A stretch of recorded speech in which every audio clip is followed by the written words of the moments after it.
there is no comparison for me to any other event that I go to. And honestly, I've used SISO as the model for how we want our events to work. We want our events to have the kind of interaction that happen at SISO. We want our events to be as professionally run, as casual and relaxed, to have as much information sharing between participants. And I think the best evidence of that is that the last two events we've done have been places where SISO is doing their events. So we're following a close track, but I use SISO as my benchmark. I love when big guys gobble up little guys. I'm a little guy. We love to be gobbled up. We're feeder fish for these big guys, so they can come out and gobble all they want. But as far as SISO goes, I can tell you that I've sold 2 shows, one to a SISO member in a deal we negotiated at a SISO CEO conference, another that was sold by a SISO member who assisted us in the transaction. So there's a lot of things going on in the hallways here that have big implications for us, and it's not just the conference sessions. There's deals being made. Honestly, I think some of the shift to electronic media has left some openings. We're finding that, believe it or not, print is a surprise to people now. And so when they get a mailing or they get a postcard, it's getting more notice than when the mailman came with a bundle of mail. There's less mail moving, and for us at least, we're finding that some of that mail is getting noticed before.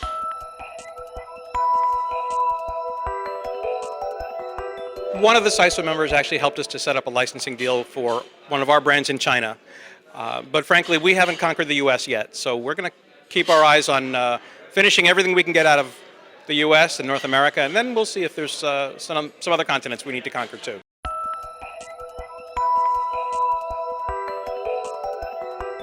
We've taken the best buyers in a particular market segment, brought them to meet vendors, and controlled the environment so that everyone is there talking to each other by prearranged appointments. It's kind of a speed dating setup. It's still live and it's still face-to-face, but no one has to bring a booth, no one has to roll up a carpet, and no one has to worry about shipping all kinds of things into a big exhibit hall.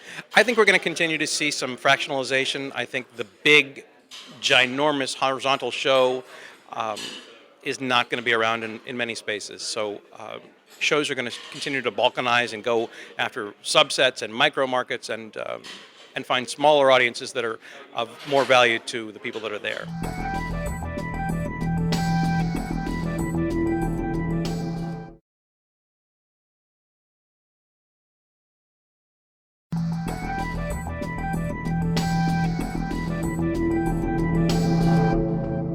Well, and I think the last couple of years, I think everybody, our customers as well as ourselves, have had to evaluate the association memberships, the conferences we attend.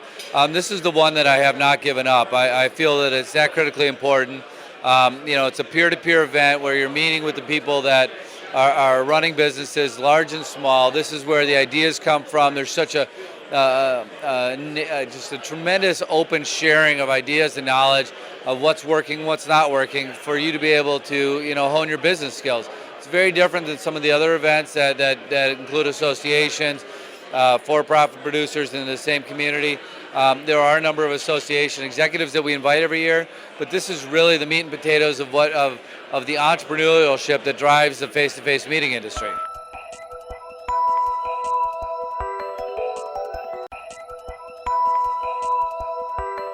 What we are going to see is a lot more growth in the so-called emerging economies.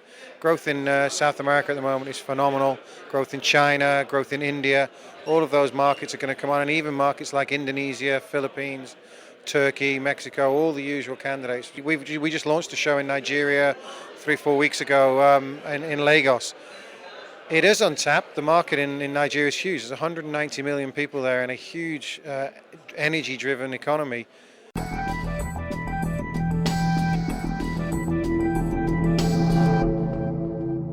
SISO is such a wonderful a gathering of people, the best in the world, and is a chance to basically sensitize these people to the emerging market situations in Africa. And I find that in the months ahead and the years ahead, Africa is probably going to be go places as far as the shows are concerned. And most of these people are going to realize that it's a whole lot of potential.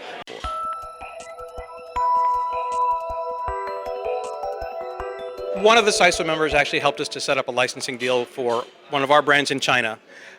But frankly, we haven't conquered the U.S. yet, so we're going to keep our eyes on finishing everything we can get out of the U.S. and North America, and then we'll see if there's some other continents we need to conquer too.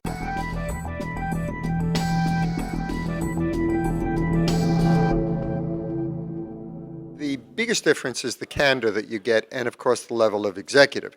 All of the people here are invited, first of all, and they're either the CEO, chairman, or a C-level executive.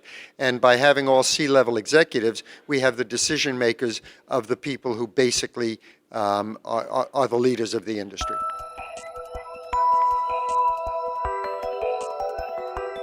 The first thing we did was we got rid of paper. So everything that we have is downloaded.